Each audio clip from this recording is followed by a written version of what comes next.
of chess on the weekends at Scooters. So if you guys ever ask me who the old guy is that I play chess with, it's Chris. By the way, you know we played over 80 games? Like 80 games. I actually have the tally. I believe that. Mr. Wadham's right there. So yeah. You're not just putting it in there just to all get excited, are you? You guys really Chris play is, chess upstairs? oh yeah, we play a lot of chess together. So, It looks like I'm getting pumped. when I was asked to speak, actually, I told him, I was like, sure, it sounds great. And in reality, about an hour later, I was like, oh my gosh, what am I going to talk about? So it was fun though, because when I actually started putting down my story on paper, I actually found out that it's a pretty unique experience, and I actually recommend it. If everybody here has a story, you could certainly put something on paper and find that everybody here has a good story to tell. So this one is mine, and with that in mind, I do like to mention something that I think is interesting to followers of Jesus is how does your relationship with him, how is it affected during difficult times? How can you rely on him when you can't see a way out? So there's a question I'd like everybody to ponder. I always like to ask questions when I do this. When in your life has it seemed like God was staying put when you needed him most? So I've spoken before at corporate events. Usually I'm talking about fitness. And I actually have, there's a couple of companies in here I've spoken to. They're sitting over there. Usually I'm able to find a way to weave in The Office. You guys ever watch The Office? Sweet. All right. Well, I found a way to do it today. So I'm going to paraphrase Matthew in just a second. When God says, put your trust in me and I will give you rest. That's me. I'm going to make this way, way harder than it needs to be. So, story starts off in Orlando. Now, funny thing about Orlando, actually, I'm gonna go back a little bit sooner. High school. I always identify myself as an athlete, not somebody who succeeds in the classroom. I scraped by. I did the bare minimum to get past high school, and then came UNL. First semester, academic probation. Second semester, flunk out. Right? So this is something, but then real life happens. Right? Now what do I do? I'm just like, I'm wasting life. I'm wasting time. So how do I continue to grow? And I was identified as an athlete. Where am I going to go? Let's try Orlando. Let's find a school called the National Personal Training Institute. So that's what I did. I went straight to Orlando when I was 20 years old, and it was a 24-hour drive. My mother actually drove down with me because I needed a car down there, and she was going to fly back. So thanks, Mom. And but it was interesting because that's actually, I was living it up. I lived it up at UNL, probably why I didn't make it through. But at this moment in time, I was one of the kids where people were coming to for answers. I found a thing I love. I found a passion. I found something that I was really good at and just naturally good. And it was something that I took great pride in. I was competitive in the classroom for the first time. And to go back to my drive down to Orlando story, there was actually a moment where, like, when we got into the parking lot, there's this extended stay hotel system that we sat at, that I stayed at for the 4 to 6 months that I was there. And there's this kid who I met for the first time. His name was Nick. And if you guys have ever heard or seen the show Jersey Shore, he could have crawled out of the TV. Right? Like he was the exact epitome of this show. And I can't quote exactly what he said to me, but the very first words that he says, he goes, "Hey, yo, you NPTI?" I was like, "Yeah." He's like, "What up, I'm Nick. I'm here to get big and hang out with chicks." And he did not say hang out with chicks, so let's use your imagination. But it was certainly a moment that was like, all right, these are my classmates. I'm ready. Let's do this. And I turned 21 when I lived in Orlando, and there was I'm still just living it up, right? I'm pretty far from God at this point, by the way, you guys. That was not my identity. This is just something that my identity was in fitness, right? And there was probably on my 21st birthday, my brother actually flew down to celebrate it with me. He brought his friend Nate with him, and I'm pretty sure there's a picture somewhere of me like upside down on a stripper pole, fully clothed, okay? And I might have a picture of it. That is a big head of hair, I know. I still have those socks. So, yeah, I'll go back. So yeah, still in Orlando, and me along with a guy named Patrick and a girl named Bettina from Finland, we actually graduated at the top of our class. So first time, success in the classroom, I was loving it, here we were, I'm ready. So personal training, that's my career. I moved to New York City, 2012. And if you haven't noticed, this is just to keep me on track. I promise I'll try to get you guys out of here by 1 o'clock. The first thing I did in New York City was I ended up working at a club called Equinox. I was actually there for 2 years. So I do have some pictures, actually. I took these from my phone, and if you look on the left there, you know, I loved living in New York City. I was living my dream. I wanted to be in the big city. I wanted to see all the big buildings. I wanted to go to a place, be alone. I loved being able to say I take the train everywhere and I don't have a car for 4 years. Those were all just moments that I took pride in, strangely. And the picture in the middle there, that's just a picture. I used to go to this jazz club with one of my clients, and I took a picture from the window, and that's our view. I remember just walking down Soho and looking at shoes on a light post. That's kind of cool. It's something you don't really see. And then that's the view from Brooklyn when I used to live there. And over there on the left, that's actually a picture of my walk to work. I got to look at the Freedom Tower every single day. And this is when I worked in Tribeca, which is a very wealthy neighborhood, if you guys don't know. Jay-Z sings about it, actually, in a song with Alicia Keys. So it's pretty cool to be in that area. And I remember having all my clients be from there, and it was just a really good way to make a living. I was actually the most financially stable in my life in New York City, of all places. And then that picture on the right there, well, my right, your right, yeah. That's actually a picture of Equinox. I was there for 2 years, and that's where I grew the most as a personal trainer. Typically here, if you're a personal trainer, you have to travel to Kansas City, Orlando, Lincoln sometimes, but you have to pay some money and travel to get certified in anything specialty, right? So, but in New York, that wasn't the case. At Equinox, I was at a club where they brought people in, and they would take these payments for these certifications out of your paycheck in installments. So I have 8 specialty certifications because of that situation, right? I'm certified in things called Viper, TRX, Kettlebell, Animal Flow, that's a real thing. And pre and postnatal, you name it. There's just a lot of things that I was very fortunate to be in a situation where I was able to achieve all that.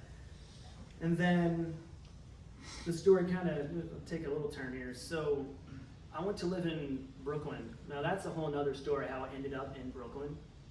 But all the while I was in New York, I did have a girlfriend who, you know, without my family nearby, she was my rock. She was never the person I was supposed to end up with, but at that moment in time, she was my rock. She was the person that I relied on for that family atmosphere that I wasn't really getting anymore in Nebraska. And if you guys don't know, I grew up in a very good family, very, very nice home, and they're even here today. That's just something that I needed, because again, I didn't have God. I was considered myself a Christian, but I never considered him somebody I'd follow, and somebody that I actually had a good relationship with. And I ended up in Brooklyn, and there was one day where I got a panic attack. I didn't know what it was. Still don't know at that moment in time, because it never happened before. Oh my gosh, am I dying? What is this? What's happening? If anyone has ever experienced that is it's not a fun feeling. 3 or so days go by, there's another one. I had no idea what it was again. And then a few hours go by, there's another one.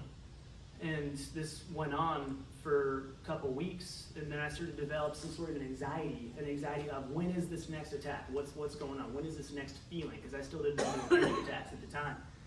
And I remember a couple months of this went by, and I developed a pretty deep depression. And I'm not a neurotic person. Like I don't get this way. People who know me well know that that's just not the way I typically am. So I remember waking up in the middle of the night, gasping for air sometimes, just having one just unprompted, sleeping, right? It's like, what is happening? How do I get rid of this? So that depression led me to a point where one of the worst nights I remember, it was 2 a.m. I woke up, I was crying, didn't know why. And I actually I asked myself this question. I never got to the point, you guys, where I was contemplating being suicidal or anything like that. But I did get to the point where I said to myself, I was like, okay, I get it. I see why somebody would get to that point. I understand it at this point in time in my life and where I'm at in this lengthy depression that I was going through. So I ended up calling my brother at 2 a.m. His name is Russell. He's not here right now. He's doing Army things. But he ended up, he was scared. He didn't know what was going on. So what did he do? He flew to New York City, came to see me.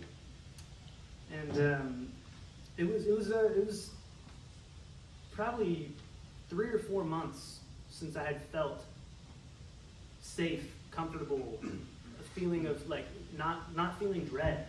But the second he showed up, it went away. And it was one of those moments where I realized, put this down here, the moment I knew it was time for me to come home was it about this moment in time. And I remember that it was not a week after that I did fly back to Lincoln, Nebraska, went to a Husker basketball game. I was like, all right, that's where I need to be. Go Huskers. And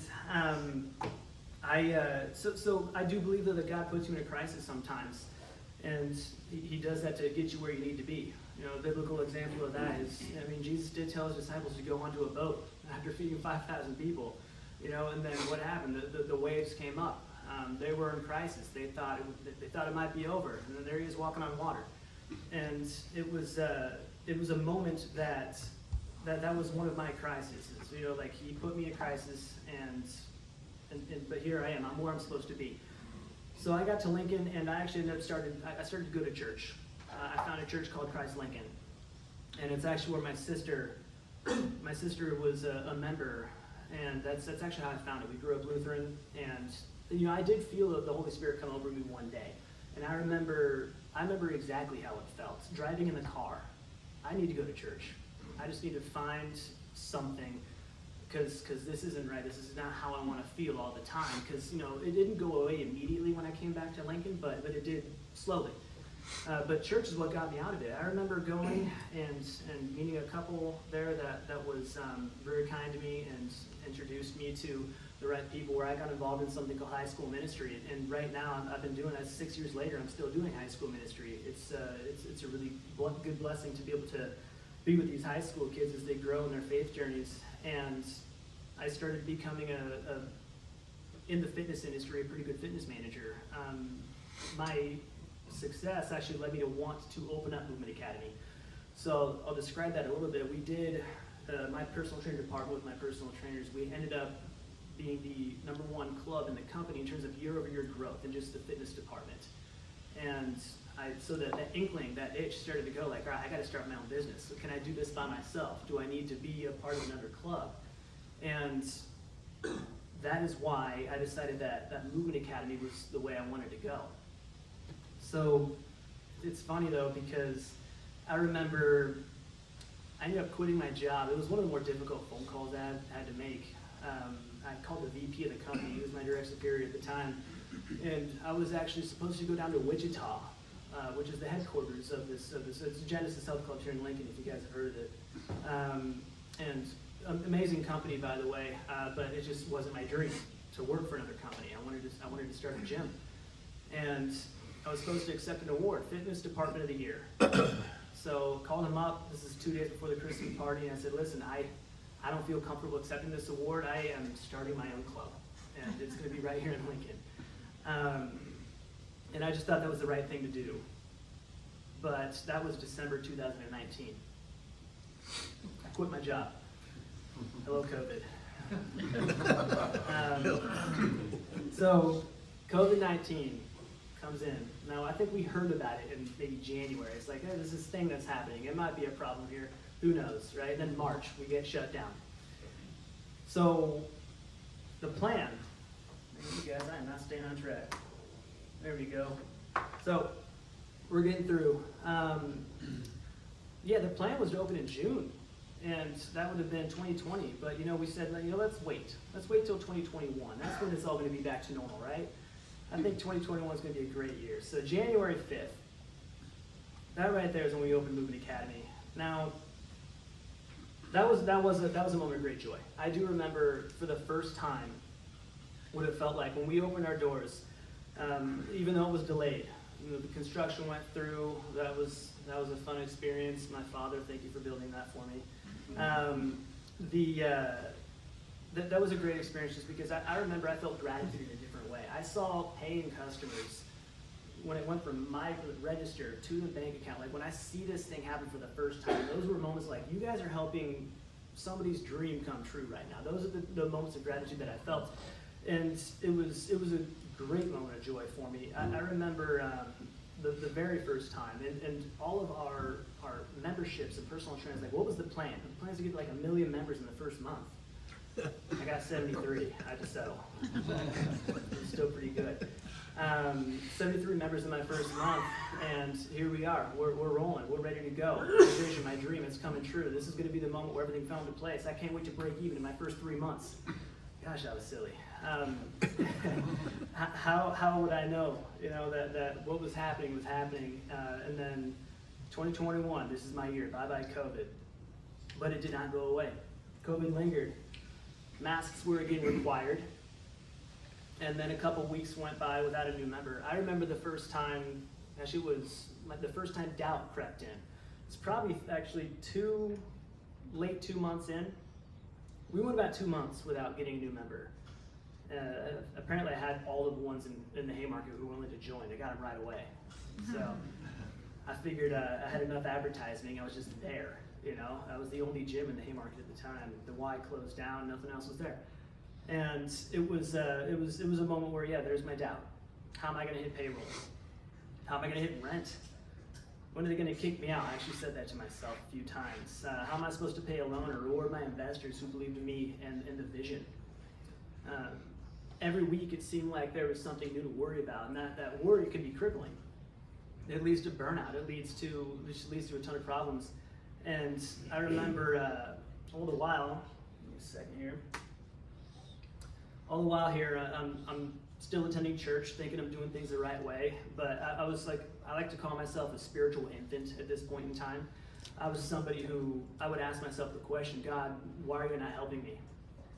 Even though I still don't trust your plan, I'm gonna ask you the question, why aren't you helping me? I'm relying on myself, I can fix it.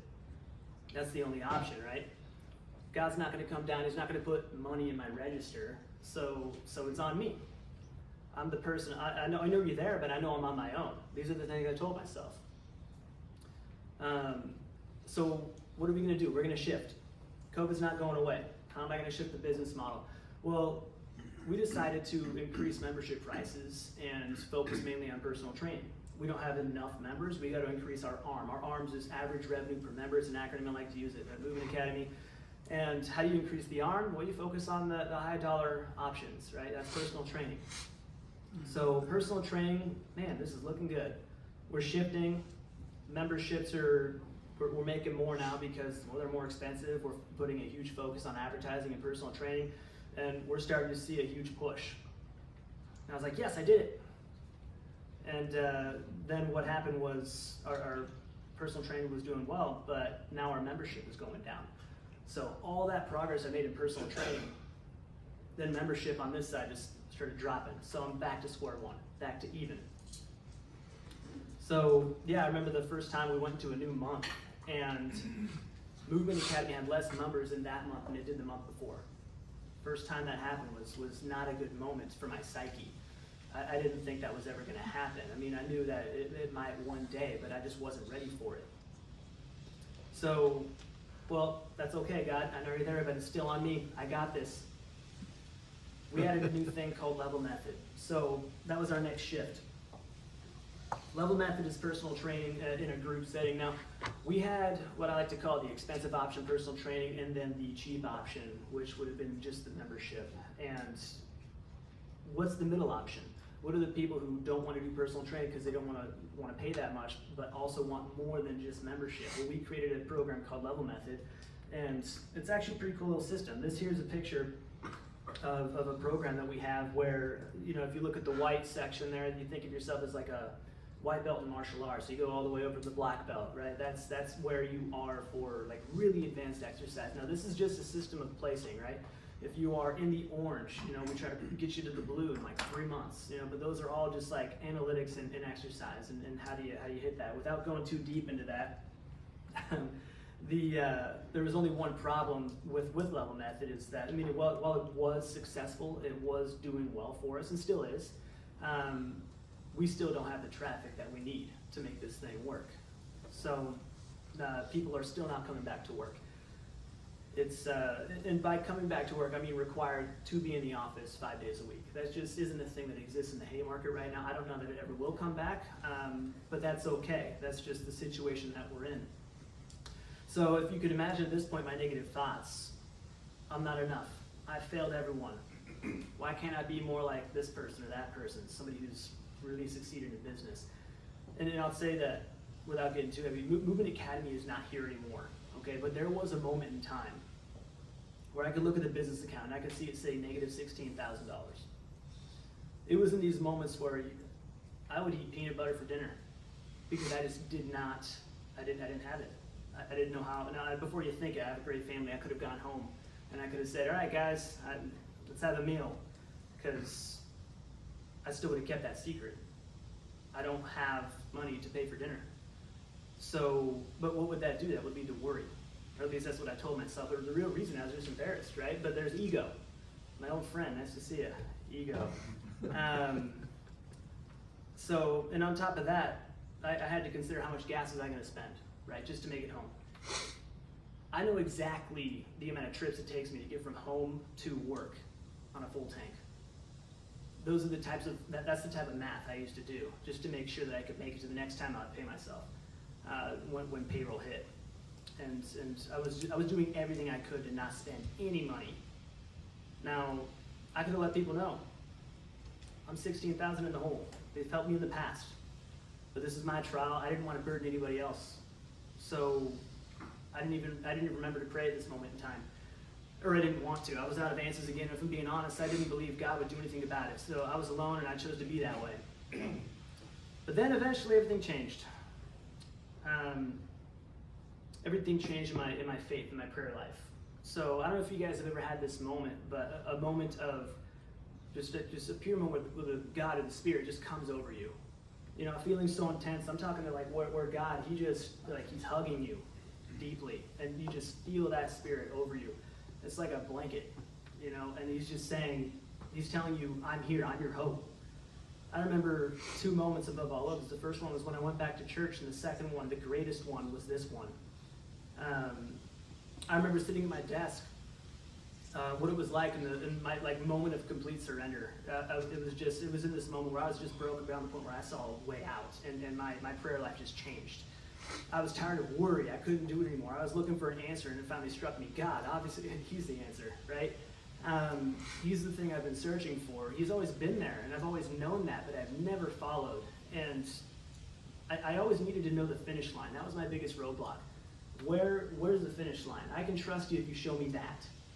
But that isn't faith. What is faith without trust? So I just needed to trust God. Jeremiah 29, verse 11. For I know the plans I have for you, declares the Lord. Plans to prosper you and not to harm you. Plans to give you hope in the future.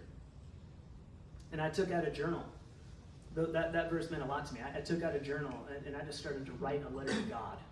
Now, I don't have that exact letter on me. It was a rambling note. But I do remember, thank you, Lord. Thank you for all your many lessons. I'm done relying on myself. It's too much. You are the only one who can do this.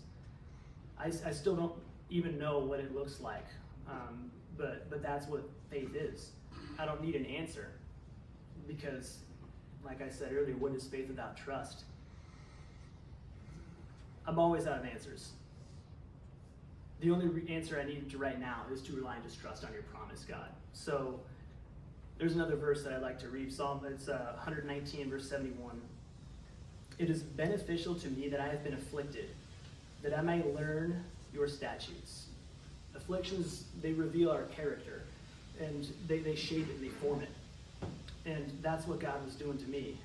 I remembered that God, he puts your dreams on your heart for a reason. His plan is perfect. He's building me into the man I need to be. He's changing my heart so that I can live the life he intended me to live. Praise you, God. I praise you for all the times I felt hopeless. Without the struggles I go through, how am I going to know that God's never going to abandon me? And without the financial hurdles I've encountered, how am I going to know that He's my provider? Now we did make one more change, and that is this wall coming down where we did add equipment, and that's where Moving Academy is right now. You guys, we added about 1,000 square feet to the gym space by taking down a wall that used to be a group fitness room, and it seems like it's working. We're at a place right now where I'm living in a world of it's faith versus fear. I like to call fear the what if, and then faith even if. And I'd rather live in the world of even if, right? No matter what happens, even if, God, you're my provider, your plan is perfect, you're building me to who you need me to be. And I have to say that the future, it's not scary anymore. Even if I don't know exactly what it is, I'm not afraid. And it's that's a freeing feeling. That's something that I hope everybody experiences. And that's one of those things where I was asked this in one of my Bible studies, where do you go for hope? And it's a important question. It actually comes from my pastor, Pastor Aaron. Hello. And with all this, you guys, I would like to, so I can promise to get you out here by 1 o'clock, I'd like to finish with a prayer. So I took some inspiration, I wrote this down, so I'm going to read it from my laptop. And I do use I statements and me statements. I encourage you to do the same as if you follow along, so it could be for you. Dear Lord Jesus, I praise and respect you. I am grateful for you, a Father who strengthens and elevates me in my time of weakness. Father,